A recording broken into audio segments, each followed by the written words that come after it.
Welcome to బీజేటీవీ. ముందుగా headlines చూద్దాం. కూటమికి 100 మార్కులు, వైసీపీకి రిమార్కులు అన్న ఆదినారాయణ రెడ్డి. అభివృద్దిపై దృష్టి సారించిందన్న వ్యాఖ్య. గత పాలనలో లోపాలపై విమర్శలు, ప్రజలే సమాధానం చెప్తారని ధీమా.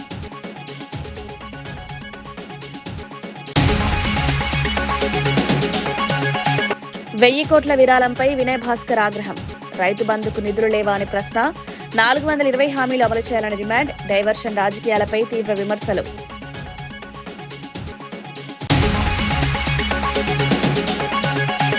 అరెస్టులతో భయపడమన్న తమ్మినేని. ప్రతిపక్షాల అణచివేతపై ఘాట్ విమర్శ. జైలుకు పంపినా బయటకొస్తామన్న హెచ్చరిక. ప్రజాస్వామ్యం కోసం పోరాటం కొనసాగిస్తామని వ్యాఖ్య.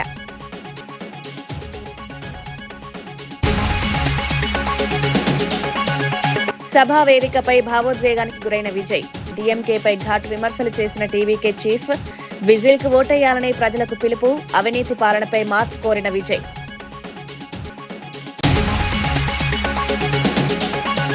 గౌరవెల్లి పనులు పూర్తి చేస్తామన్న ఉత్తమ్. భూసేకరణకు వెంటనే నిధుల విడుదల హామీ. లీగల్ అడ్డంకులు తొలగిస్తామని స్పష్టం. రైతులకు సాగునీరు అందేలా చర్యలు తీసుకుంటామని వెల్లడి.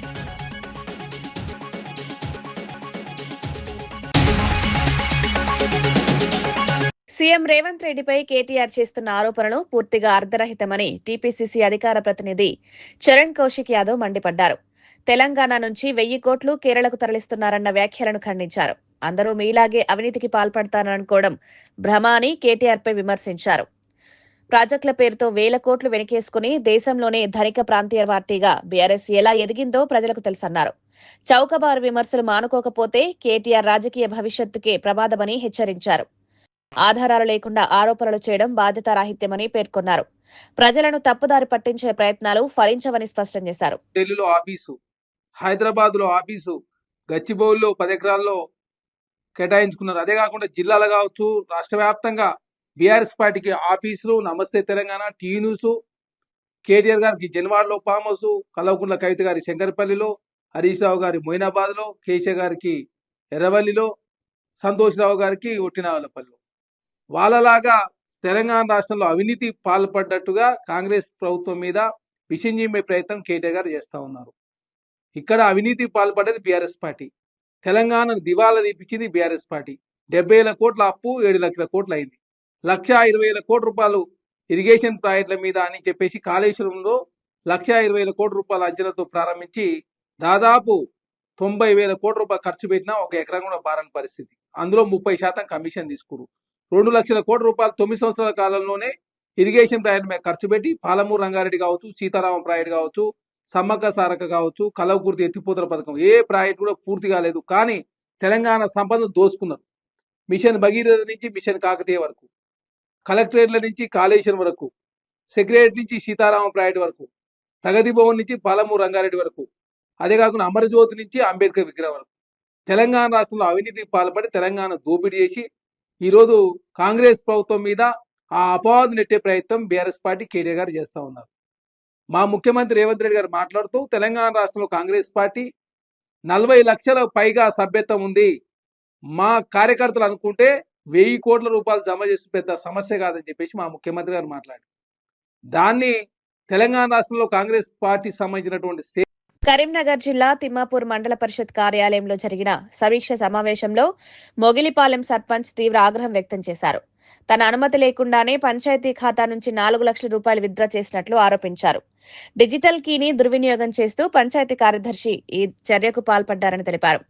వారం రోజుల క్రితమే డీపీఓకు ఫిర్యాదు చేసినా ఎలాంటి స్పందన లేదని అసహనం వ్యక్తం చేశారు. వెంటనే విచారణ జరిపి బాధ్యులపై చర్యలు తీసుకోవాలని డిమాండ్ చేశారు. పంచాయతీ నిధుల వినియోగంలో పారదర్శకత అవసరమని పేర్కొన్నారు. మేము ఏమొచ్చినాయి అని అడగగా ఏమీ రాలేదు అనే సమాధానం చెప్తే నేను వెళ్ళి స్టేట్మెంట్ తీసుకున్న బ్యాంక్లో తీసుకుంటే దాంట్లో ఒక 4 లక్షల ట్రాన్సాక్షన్ నాకు కానీ మా ఉప సర్పంచ్కి కానీ మా కార్యవర్గానికి కానీ ఎవరికి తెలియకుండా 4 లక్షల ట్రాన్సాక్షన్ మా యొక్క అధికారం కల్పించిన అంబేద్కర్ కల్పించిన అధికారాన్ని చెక్ దుర్వినియోగానికి పాల్పడ్డాడు కార్యదర్శి. అది చాలా ఘోరంగా బాధపడి మేము వచ్చి డిపిఓ గారికి కంప్లైంట్ చేయడం అయింది. డిపిఓ గారు ఇప్పటివరకు వారం రోజులుగా ఎలాంటి చర్యలు తీసుకోలేదు. దయచేసి ఇవాళ చర్యలు తీసుకోమని మండల్ ఎంపీడీఓ ఆఫీస్లో మీటింగ్ ఉంటే అధికారులకు నేను విన్నవించుకున్నా. వాళ్ళు చర్యలు తీసుకుంటారా తీసుకోరా వేచి చూడాలి. 2 రోజుల తర్వాత చర్యలు స్టార్ట్ చేస్తామని చెప్పారు. దయచేసి మా యొక్క చెక్కు దుర్వినియోగం అవ్వడం వల్ల మా యొక్క ప్రజలను, మా గ్రామ ప్రజలను కానీ, గ్రామ సర్పంచ్గా నన్ను కానీ, మా ఉప సర్పంచ్ కానీ, కార్యవర్గాన్ని కానీ తీవ్ర అవమానపరిచారు. దయచేసి ఈ యొక్క విషయాన్ని అధికారులు చట్టపరమైన చర్యలు తీసుకోవాల్సిందిగా కోరుచున్నాం. మీ సంతకాలు ఉన్నాయా దాని మీద? ఇలాంటి సంతకం లేదు, మేము ఎలాంటి సంతకం చేయలేదు, మాకు అసలు తెలియదు. ఇప్పటి వరకు షాక్ అయినాం మేము. మాకే తెలిసిన తర్వాత ఎలా దుర్వినియోగం అయినాయి, మా చెక్కు సంతకం లేకుండా మేము ఎలాంటి సంతకం లేకుండా ఎలా చేస్తామని అడిగితే ఆయన పైనుండి ఒత్తిడి అని ఏదో కహానీ చెప్తుండు. అది ఎవరు ఒత్తిడి చేశారా ఏం కథ వాళ్ళే అధికారులు ఎంక్వైరీ చేసి వాళ్ళు నిరూపించాలి అని కోరుకుంటున్నాను. టీవీకే చీఫ్ విజయ్ సభా వేదికపై భావోద్వేగానికి గురయ్యారు. తమిళ ప్రజలతో తనకు ప్రత్యేకమైన అనుబంధం ఉందన్నారు. తమిళనాడుకు టీవీకే విజిల్ బ్లోయర్ లాంటిదని పేర్కొన్నారు. దుష్ట డీఎంకేను ఓడించాలంటే ప్రజలు విజిల్ కు ఓటేయాలని పిలుపునిచ్చారు. సీఎం స్టాలిన్ కు నిజమైన స్నేహితులు అవినీతి, లంచమని ఆరోపించారు.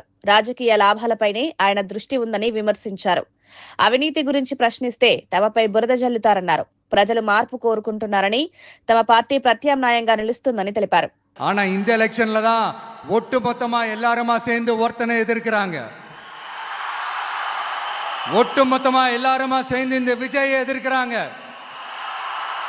ஏன்னா இந்த விஜய் ஊழலை எதிர்க்கிறான், லஞ்சத்தை எதிர்க்கிறான், மக்களோட மக்களா நிக்கிறான். அந்த மக்கள் அவன் கூட நிக்கிறாங்க. அந்த காண்டு எப்படி? ஆனா போட்டி 2 பேருக்கு நடுவில் உள்ளதான். ஒண்ணு இன்னொன்னு இந்த எலெக்ஷன் டேல மேக்சிமம் என்ன பண்ணுவீங்க?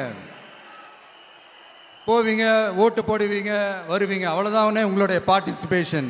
ஆனா இந்த எலெக்ஷன்ல நீங்க பங்கெடுத்துக்க போறீங்க. எஸ், உங்க வீட்டில் இருக்கிற ஒரு விஜய் தான், உங்க வீட்டில் இருக்கிற ஒரு விஜய் தான் வேட்பாளரா நிக்க போறாங்க. உங்க வீட்டில் நிக்கிற ஒரு வேட்பாளர்னா அப்போ உங்க வீட்டில் இருக்கிற மற்றவங்க எல்லாருமே வாக்காளர்கள் தானே. உங்க அம்மா, உங்க அப்பா, உங்க அண்ணன், உங்க தம்பி, உங்க சொந்தம் டிவிக்கே வேட்பாளர் அப்படின்னா அப்போ உங்க ஓட்டு விசில் சின்னத்துக்கு தான் எல்லாருக்குமே தெரியும். ஏன் நம்மளோட எதிரிங்களுக்கு கூட அது நல்லாவே தெரியும். அதனாலதான் நமக்கு எதிராக அவ்வளவு அவதூறு பரப்புறாங்க. எனக்கு அரசியல் தெரியலன்னு சொன்னா அது மக்களுக்கு அரசியல் தெரியலன்னு சொல்ற மாதிரின்னு. என்ன அசிங்கமா பேசினா அது மக்கள் அசிங்கமா பேசுற மாதிரின்னு. எனக்கு எதிராக செய்யற ஒவ்வொரு செயலும் அது மக்களுக்கு எதிராக செய்யற செயல் அவங்களுக்கு தெரியாம போச்சு. இந்த விஜயும் மக்களும் வேறு வேறு இல்லை. இந்த விஜயும் மக்களும் ரத்தமும் சதையும் மாறி, உடலும் உயிரும் மாறி, ஒன்னிலிருந்து ஒன்ன பிரிக்கவே முடியாது. ఎస్. గౌరవెల్లి ప్రాజెక్టును పూర్తి చేయడానికి కాంగ్రెస్ ప్రభుత్వం కట్టుబడి ఉందని నీటిపారుదల శాఖ మంత్రి ఉత్తమ్ కుమార్ రెడ్డి స్పష్టం చేశారు. మంత్రి పొన్నం ప్రభాకర్ ఒత్తిడి నేపథ్యంలో 3 జిల్లాల కలెక్టర్లు అడ్వకేట్ జనరల్ తో సమీక్ష నిర్వహించారు. భూసేకరణకు వెంటనే నిధులు విడుదల చేస్తామని తెలిపారు. సుప్రీంకోర్టులో ఉన్న పర్యావరణ కేసులో విజయం సాధిస్తామన్న ధీమా వ్యక్తం చేశారు. లీగల్ చిక్కులు తొలగించి పనులను వేగవంతం చేస్తామని హామీ ఇచ్చారు. రైతులకు సాగునీరు అందేలా చర్యలు తీసుకుంటామని పేర్కొన్నారు. వారు నిరంతరం ఇరిగేషన్ డిపార్ట్మెంట్ తోని ఈ గౌరవెల్లి ప్రాజెక్టు పూర్తి చేయాల్సిన ఆవశ్యకత, అవసరం, అర్జెన్సీ గురించి మా మీద పదే ఒత్తిడి తీసుకొస్తున్నారు. ఈరోజు మరి గౌరవ మంత్రివర్యులు ప్రభాకర్ గారితో, అదేవిధంగా మరి 3 కలెక్టర్లతో సిద్దిపేట, జనగాం అండ్ కరీంనగర్ కలెక్టర్లు ప్లస్ ఇరిగేషన్ అధికారులు ప్లస్ రాష్ట్ర అడ్వకేట్ జనరల్ అందరితో మీటింగ్ పెట్టి లీగల్ హర్డిల్స్ ఎట్లా క్రాస్ చేయాలి, అదేవిధంగా ఆ ప్రాజెక్టులో ఎట్లా ముందుకు పోవాలి, ల్యాండ్ అక్విజిషన్ విషయంలో మరి ఏ విధంగా మనం ముందుకు పోవాలి. నేను స్పష్టంగా ఒక అష్యూరెన్స్ ఇచ్చిన, ల్యాండ్ అక్విజిషన్కి వెంటనే అమౌంట్ విడుదల చేస్తామని చెప్పి మంత్రి గారికి, అధికారులకు కూడా అష్యూరెన్స్ ఇవ్వడం జరిగింది. అదేవిధంగా ఆ లీగల్ హర్డిల్స్ మరి న్యాయ చిక్కులు ఏ విధంగా అధిగమించాలని చెప్పి కూడా డిస్కస్ చేసినాం. ఎల్లుండి సుప్రీంకోర్టులో కూడా కేసు ఉంది. సుప్రీంకోర్టులో కూడా మనం తప్పనిసరిగా మనం గెలుస్తాం, ఎన్వైరన్మెంట్ క్లియరెన్స్ వస్తుందనే నమ్మకం, విశ్వాసం నాకుంది. గౌరవెల్లి ప్రాజెక్ట్ అన్ని విధాలుగా పూర్తి చేయడానికి తెలంగాణ కాంగ్రెస్ ప్రభుత్వం మరి మేము కట్టుబడి ఉన్నామని, కమిట్మెంట్తో ఉన్నామని చెప్పి నేను మనవి చేస్తూ, అదేవిధంగా దేవాదుల ప్రాజెక్ట్ నీళ్లు ఏదైతే హుస్నాబాద్ కాన్స్టిట్యున్సీకి రావాలనో దానికి సంబంధిత పనులు కూడా వేగవంతం చేపడతామని చెప్పి నేను హామీ ఇవ్వడం జరిగింది. రాష్ట్రంలో రెడ్ బుక్ పాలన అంటూ మేరుగు వ్యాఖ్యలు. రాష్ట్రంలో రెడ్ బుక్ పాలన నడుస్తోందని మాజీ మంత్రి మేరుగు నాగార్జున విమర్శించారు. ప్రజలు వైఎస్ఆర్సీపీ ప్రభుత్వం రావాల్సిన అవసరాన్ని గుర్తించారని పేర్కొన్నారు. ప్రస్తుత పాలనలో ప్రజలకు న్యాయం జరగడం లేదని ఆరోపించారు. సంక్షేమ కార్యక్రమాలు సక్రమంగా అమలవడం లేదని విమర్శించారు. ప్రజల సమస్యలను పరిష్కరించడంలో ప్రభుత్వం విఫలమైందని తెలిపారు. మార్పు కోసం ప్రజలు ఎదురు చూస్తున్నారన్నారు. వచ్చే ఎన్నికల్లో ప్రజల తీర్పు స్పష్టంగా ఉంటుందని ధీమా వ్యక్తం చేశారు. మనుషులు ఈ రాష్ట్ర చరిత్రలో అతనికి ఒక అధ్యాయం అనేది ఉంది. కాపు ఉద్యమానికి ఉవ్వెత్ర తీసుకొచ్చినటువంటి మహానాయకుడు ఆయన మాటలు చెప్తా ఉంటే, భయపెట్టి మీరు రాజకీయాలు చేయాలంటే, లేకపోతే భయపెట్టి ఒక కులాన్ని దగ్గర తీసుకోవాలంటే ఈ రాష్ట్రంలో ప్రజలు కళ్ళు లేని కబోజులు కాదు. రాంబాబు గారి లాంటి ఉన్నత ఆశయాలు కలిగిన రాజకీయ నాయకుడి మీద దాడి చేయటం అమానుషంగా భావిస్తూ మరలా ఈ రాష్ట్రంలో వైఎస్ఆర్ కాంగ్రెస్ పార్టీ అధికారంలోకి రావాల్సిన పరిస్థితి పూర్తిగా ప్రజలు తెలుసుకుంటా ఉన్నారు. తప్పకుండా ప్రాయచిత్తం అనుభవిస్తారని మీకు తెలియపరుస్తూ ఈ దాడిని పూర్తిగా ఖండిస్తా ఉన్నాం. రాష్ట్రంలో మళ్లీ కుల దురహంకార హత్యలు చోటు చేసుకోకుండా కఠిన చర్యలు తీసుకోవాలని బీసీ ఐకాసా చైర్మన్ జాజుల శ్రీనివాస్ గౌడ్ డీజీపీ శివధర్ రెడ్డిని కోరారు. ఇటీవల ఘటనలు ఆందోళన కలిగిస్తున్నాయని పేర్కొన్నారు. బాధిత కుటుంబాలకు న్యాయం చేయాలని డిమాండ్ చేశారు. పోలీసులు కఠినంగా వ్యవహరించి ఇలాంటి ఘటనలకు అడ్డుకట్ట వేయాలని సూచించారు. సామాజిక సామరస్యాన్ని కాపాడేందుకు ప్రభుత్వం చర్యలు తీసుకోవాలని కోరారు. చట్టపరమైన రక్షణ కల్పించాలని విజ్ఞప్తి చేశారు. ఒక్కటే డీజీపీ గారికి మేము విజ్ఞప్తి చేస్తున్నాం. ఈ సందర్భంగా మళ్లీ తెలంగాణ రాష్ట్రంలో కుల దురహంకార హత్యలు జరగకుండా 2 నెలల పసిగుడ్డును హత్య చేసి బీసీ దళిత కుటుంబం మీద దాడి చేసి ఇవాళ ఏదైతే చిత్రహింసలకు గురి చేశారో అట్లాంటి వాళ్ళని తక్షణమే అరెస్ట్ చేసి కఠినంగా శిక్షిస్తే రేపు భవిష్యత్తులో తెలంగాణ రాష్ట్రంలో ఇంకెవరైనా ఇలాంటి కుల దురహంకార హత్యలు గాని అత్యాచారాలు గాని కులం పేరుతో దూషించడం గాని దేవుని గుళ్ళకు రానియకుండా అవమానించడం గాని ఈ సంఘటన జరగవు. ఒకవేళ పోలీస్ శాఖే గనక వీళ్ళని కాపాడే ప్రయత్నం చేస్తే ఇట్లాంటి సంఘటనలు కోకొల్లలు అవుతాయి. ఇది మంచి పద్ధతి కాదు.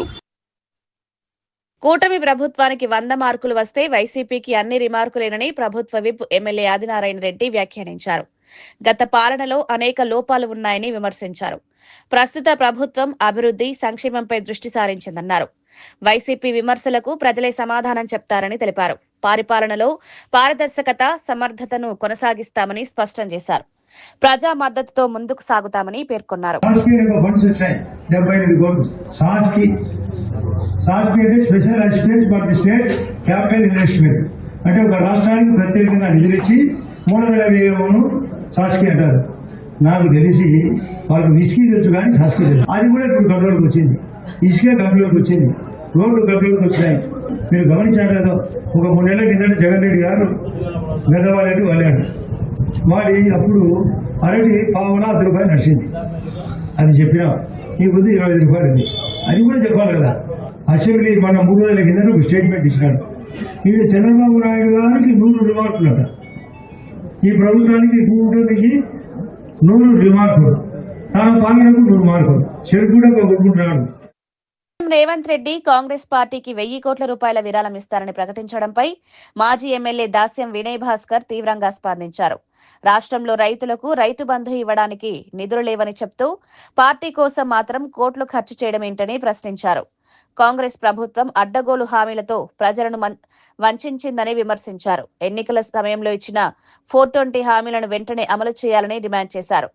దేవాదుల ప్రాజెక్టు విషయంలో ప్రభుత్వం నిర్లక్ష్యంగా వ్యవహరిస్తోందని ఆరోపించారు. ఇప్పటికైనా ప్రభుత్వం మేల్కొని ప్రజలపై దృష్టి పెట్టాలని హెచ్చరించారు. ఈనాటి ప్రెస్ మీట్ కార్యక్రమానికి విచ్చేసినటువంటి ఆత్మీయ electronic, print media, photographers, cameraman సోదరులకు హృదయపూర్వక నమస్కారాలు. ఈనాటి ప్రెస్ మీట్ కార్యక్రమంలో నాతో పాటు గౌరవ మాజీ తెలంగాణ ఉప ముఖ్యమంత్రి మాజీ శాసనసభ్యులు సోదరులు రాజన్న గారు, అదేవిధంగా మాజీ శాసనసభ్యులు నర్సంపేట్ అన్న పెద్ది సుదర్శన్ రెడ్డి గారు,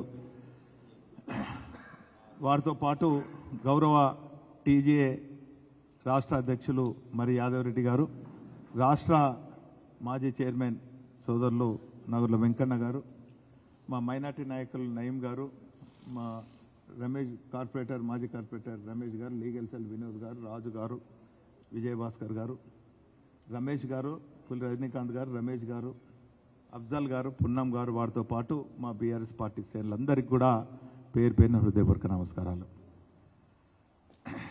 రాష్ట్రంలో 2.5 సంవత్సరాల క్రితము ఎన్నికలు జరిగినప్పుడు కాంగ్రెస్ పార్టీ అధికారంలోకి రావాలని చెప్పి ప్రజలకు అడ్డగోలు హామీలు ఇచ్చి 6 గ్యారంటీలు అని చెప్పి 420 హామీలు ఇచ్చి అధికారంలోకి వచ్చింది. వచ్చిన నాటి నుంచి నేటి వరకు అంటే సుమారు 2.5 సంవత్సరాలు, అంటే 2 సంవత్సరాలు 4 నెలల వరకు సాగదీసిండ్రు. మొద్దు నిద్రతోని, బూతులతోని, దూషణలతోని, డైవర్షన్ పాలిటిక్స్తోని, ఉద్యమ నేతలపైన అక్రమ కేసులు బనాయిస్తూ 2.5 కాలం పాటు వారి పాలన కొనసాగింది. ఈ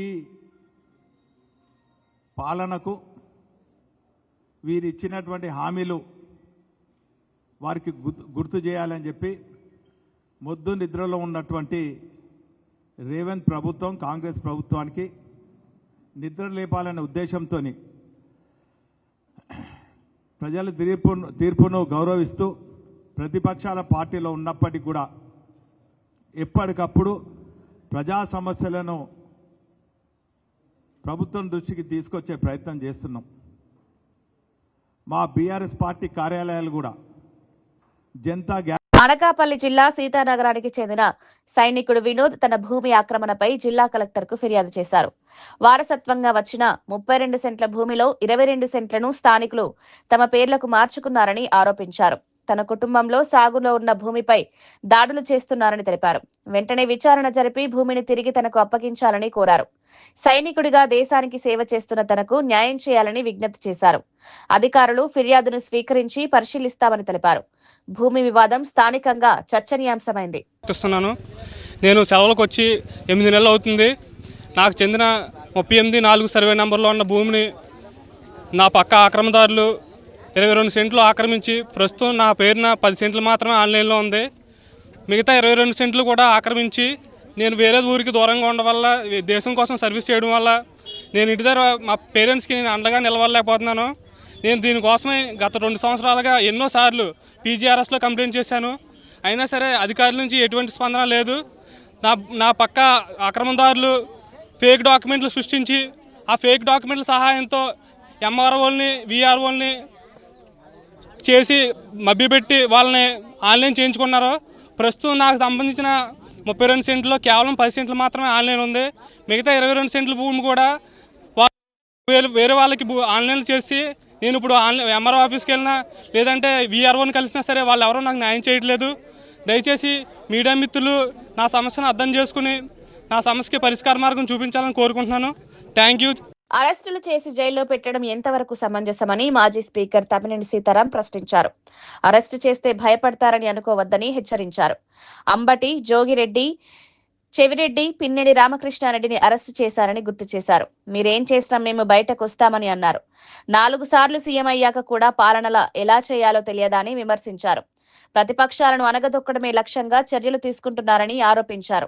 ప్రజాస్వామ్యాన్ని కాపాడేందుకు పోరాటం కొనసాగుతుందని స్పష్టం చేశారు. అరెస్టుల మీద అరెస్టులు చేసి జైల్లో పెట్టడం అది ఎంతవరకు సమంజసమో వారి విజయంకే విడిచిపెడుతున్నారు.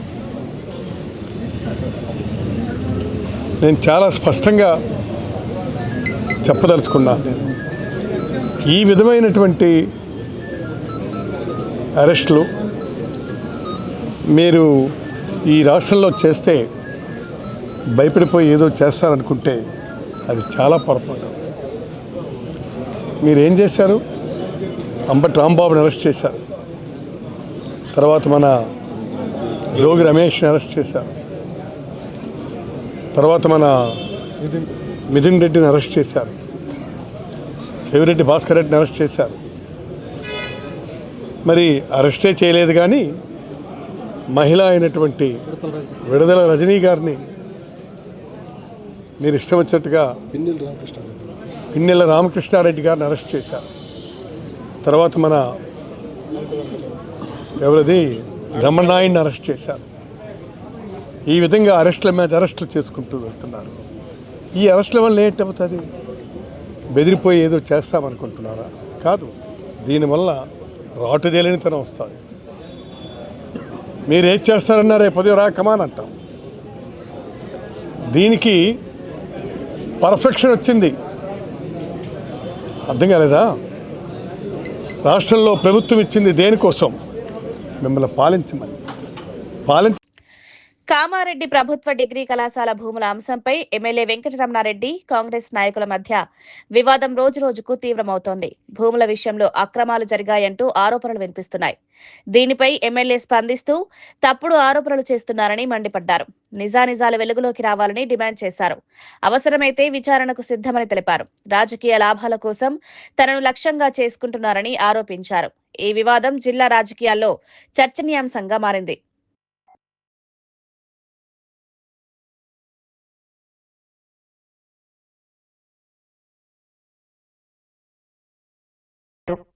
ఈ సమాచార హక్కు చట్టం కింద మనము ప్రభుత్వానికి అంటే అధికారులకు పెట్టడం జరిగింది. ఇవాళ MRO Kamareddy, RDO Kamareddy, additional collector revenue Kamareddy వారికి పెట్టడం జరిగింది. అట్లాగే కలెక్టర్ గారిని కలిసి ఇవాళ ఒక అప్లికేషన్ ఇచ్చి ఈ వారం 10 రోజుల లోపల దాంట్లో ఏదైనా తప్పు జరిగితే నేను ఇప్పుడు నా మాట మీద నిలబడే ఉన్నా. ఒక్క గజం కాదు, 1 ఇంచ్ జాగా అటు ఇటు పోయినట్టయితే అది కింద మా కుటుంబం కానీ మేము కానీ ఈ 60 సంవత్సరాల్లో ఎప్పుడైనా తప్పు చేసినట్టయితే ఇవాళ రాజీనామా చేసి రాజకీయ సన్యాసం చేయడానికి నేను సిద్ధంగా ఉన్నాను.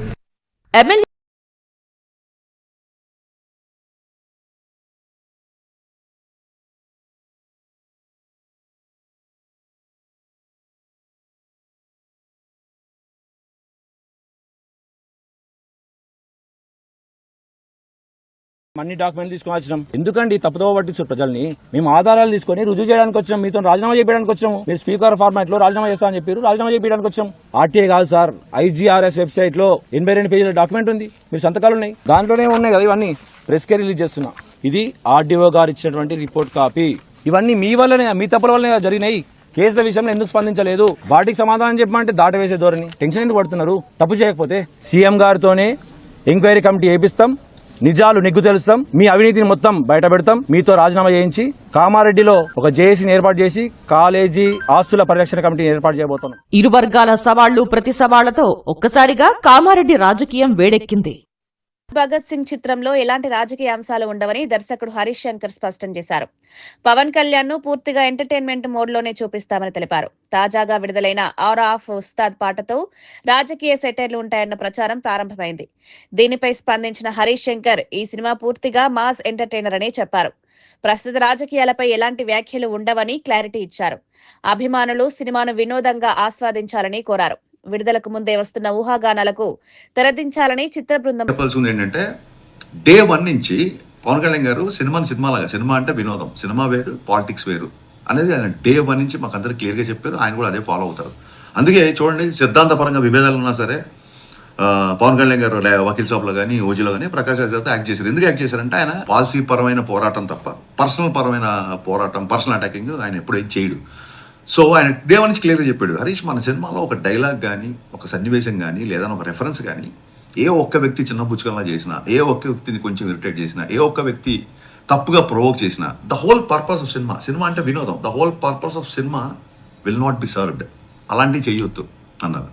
సో ఇప్పుడు గాజు డైలాగ్ ఉందంటే బ్రేక్ అయినా సరే అది పదునుగా ఉంటుంది, ఇంకా ఫైట్ చేస్తుంది అన్నట్టుగా మన హీరోకి ఎలివేషన్ ఉంటుంది తప్ప ఇంకోళ్ళని తక్కువ చేయడం కానీ, ఇంకోళ్ళ మీద సెటైర్లు కానీ, ఎటకారాలు కానీ లేవు, ఉండవు. అంటే రీజన్ ఏంటంటే సింపుల్ థింగ్, ఆయనకి అన్ని పార్టీల్లో ఫ్యాన్స్ ఉన్నారు. వాళ్ళు ఓట్లు ఎవరికి వేసినా సినిమా అంటే ఈయన దగ్గరికి వస్తారు. అండ్ ఇంకా గొప్ప విషయం ఏంటంటే, నేను థ్రిల్ అయిపోయిన విషయం ఏంటంటే, ఫ్యాన్స్ అందరూ కూడా సేమ్ ఆయన వ్యక్తిత్వాన్ని ఫాలో అవుతూ, అన్న మనకు వద్దు, మనకు పాలిటిక్స్ రిఫరెన్స్లు అయ్యి పెట్టొద్దు, మనకు ఎంటర్టైన్మెంట్ కావాలన్నా బ్లాస్ట్ అయిపోవాలి, మనకెందుకన్నా అన్నారు. నిజంగా హ్యాట్స్ ఆఫ్ అబ్బాయిలు. నిజంగా కళ్యాణ్ గారిని ఫాలో అవ్వడం అంటే ఊరికే ఆయన స్టైల్నో స్వాగ్నో కాకుండా ఆయన వ్యక్తిత్వాన్ని, ఆయన బలమైన సిద్ధాంతాన్ని ఫాలో అవుతున్నారు. నేను ఆ విషయంలో నేను చాలా థ్రిల్ అయిపోయా. సో ప్రతి ఒక్కళ్ళు ఈ సినిమాకి వచ్చి ప్రశాంతంగా ఎంజాయ్ చేసేలాగా ఉంటుంది. సో ఏ ఒక్క వ్యక్తినో, ఏ ఒక్క పార్టీనో, ఏ ఒక్క వర్గాన్నో చిన్నపుచ్చుకోలా కానీ, కించపరిచేలాగా కానీ, వెటకారపు ధోరణులు కానీ ఎక్కడా సినిమాలో ఉండదు. వార్తలు ముగించే ముందు ముఖ్యాంశాలు మరోసారి. కూటమికి 100 మార్కులు, వైసీపీకి రిమార్కులు అన్న ఆదినారాయణ రెడ్డి. అభివృద్ధిపై దృష్టి సారించిందన్న వ్యాఖ్య. గత పాలనలో లోపాలపై విమర్శలు, ప్రజలే సమాధానం చెప్తారని ధీమా.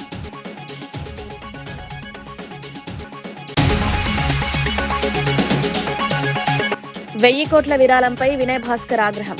రైతు బంధుకు నిధులు లేవా అని ప్రశ్న. 420 హామీలు అమలు చేయాలని డిమాండ్. డైవర్షన్ రాజకీయాలపై తీవ్ర విమర్శలు.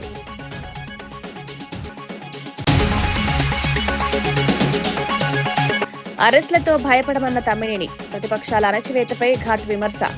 జైలుకు పంపినా బయటకొస్తామన్న హెచ్చరిక. ప్రజాస్వామ్యం కోసం పోరాటం కొనసాగిస్తామని వ్యాఖ్య.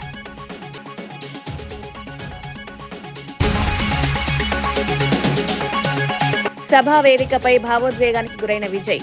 డీఎంకేపై ఘాట్ విమర్శలు చేసిన టీవీకే చీఫ్. విజిల్కు ఓటేయాలని ప్రజలకు పిలుపు.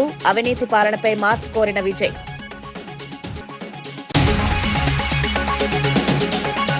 గౌరవెల్లి పనులు పూర్తి చేస్తామన్న ఉత్తమ్. భూసేకరణకు వెంటనే నిధుల విడుదల హామీ. లీగల్ అడ్డంకులు తొలగిస్తామని స్పష్టం.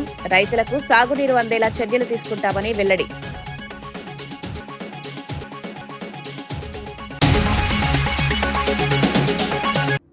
ఇవి ఈనాటి వార్తా విశేషాలు. మరో బులెటిన్లో మళ్ళీ కలుద్దాం. నమస్కారం.